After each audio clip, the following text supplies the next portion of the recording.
Daniel Kopták.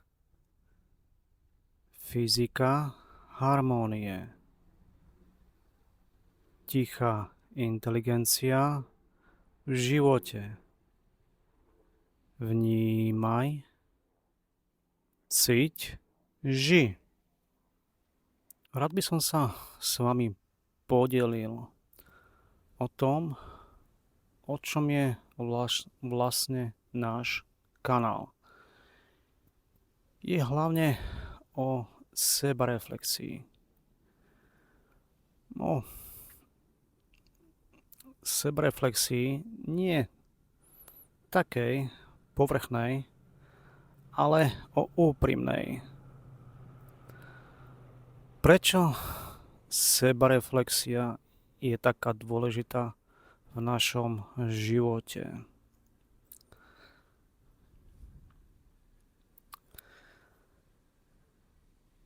Napríklad jedna z tém, ktorou som vlastne dlho pozoroval, bolo vlastne nezávislosť.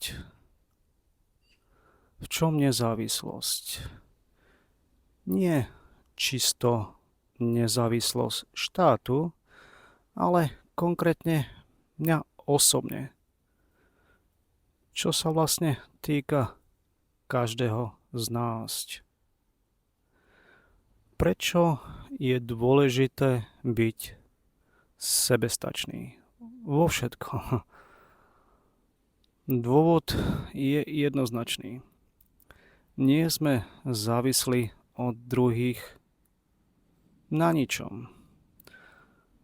Čo my veľmi dobre vieme ako jednotlivci a zároveň ako štát sám o sebe. Čím je viac závislý, tým menej môže vyjadriť to, čo v skutočnosti si želá. Poďme ale, prečo pre jednotlivca je to také dôležité.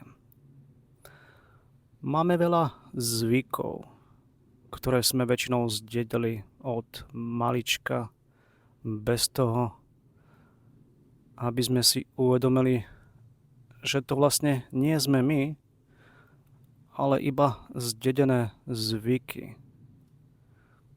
Či už po rodičoch, či zo školky, zo školy, alebo v priestoru, kde teraz pracujeme.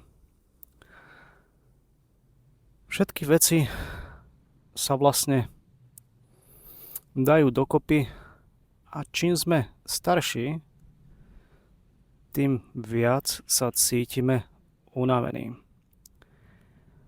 Ale väčšina je to vlastne z akumulovaného stresu. Ale ten stres prichádza niekde inde. Ako som spomínal v predchádzajúcom videu, telo je veľmi dôležité. Telo cíti skôr, ako myseľ dokáže vysvetliť. Čo je vlastne naša intuícia?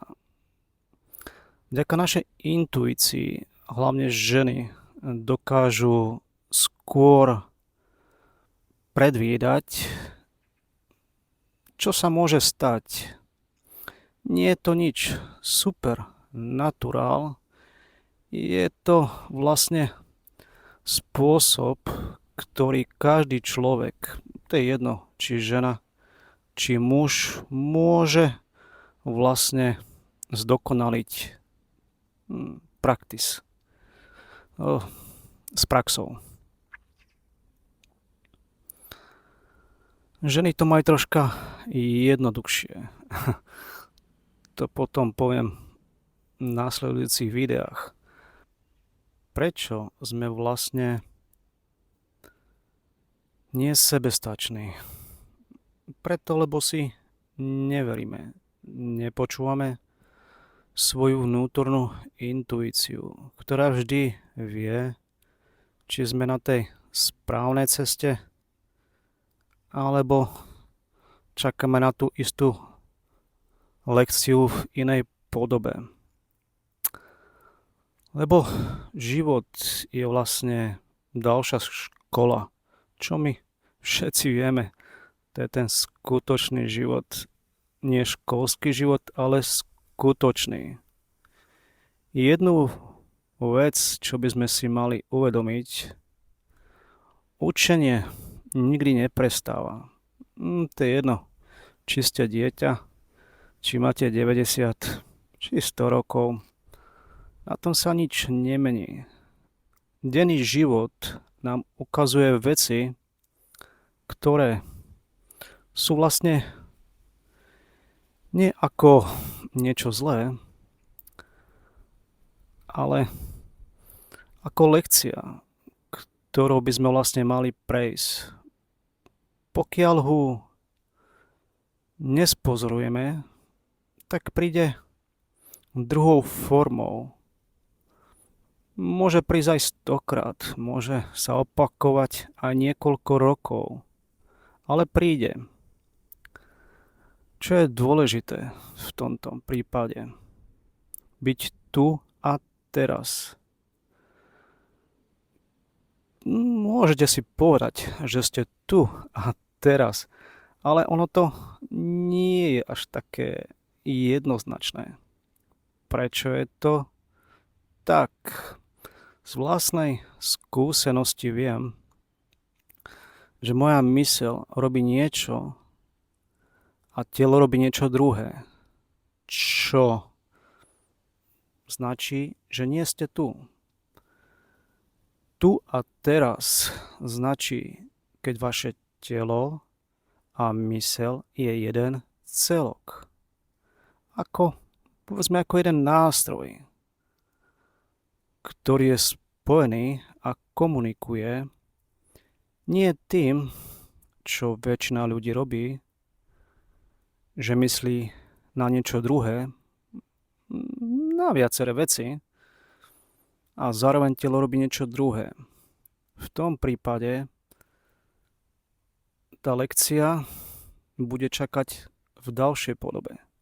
Ale ak spozorníme, dokážeme sa sústrediť na daný moment, na to, aby sme rozoznali ten zvyk, ktorý nám už nepatrí. Vždy si potom položte jednoduchú otázku. Som to ja, alebo je to zvyk, ktorý som zdedil? Keď to budete opakovať častejšie, prídete na to, že tých zvykov máte viac, ako si želáte, ktoré vám vlastne komplikujú život. A v skutočnosti sa snažíme viniť druhých, ale to není chyba druhých. Vždy je to chyba naša osobná. Ale to sa dá odstrániť jednoduchými krokmi. Poviem vám taký jednoduchý cvik, ktorý praktizujem ja osobne ráno a večer. Môžete aj v priebehu dňa, ja sa snažím praktizovať každú chvíľu, čo sa dá. Ale ráno a večer je to veľmi dôležité. Keď ráno vstanete, nemusíte ani ešte otvoriť oči, ale ste už hore. Skúste precítiť svoje telo. Ak je napäté, skúste ho uvoľniť. Napríklad vaša hruď alebo čosi je taká napätá. Skúste pohybať plecami alebo niečo. Skúste sa uvoľniť, čo veľmi pomôže. To vlastne pri každej nejakej situácii, keď môžete stretnúť niekoho, kto není, povedzme, až príliš pozorný, môže povedať rôzne veci. Proste iba počúvate. Dajte si pauzu, čo je v tomto prípade veľmi dôležité. Predtým, ako zareagujete, pauza. Stačí 5 sekúnd. A zistíte, že vaše správanie sa nebude opakovať tým istým spôsobom. Prečo? Lebo tých 5 sekúnd vám odhalí, čo vaše telo robí automaticky a to, čo v skutočnosti by ste mali urobiť.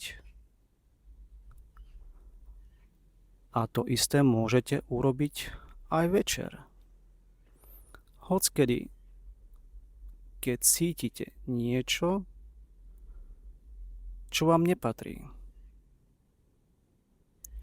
Ak vás tieto slova zaujali o sebareflexii, možno nájdete ďalšie zaujímavé pohľady zo skutočného života v ďalších videách. Ďakujem a prajem pekný víkend.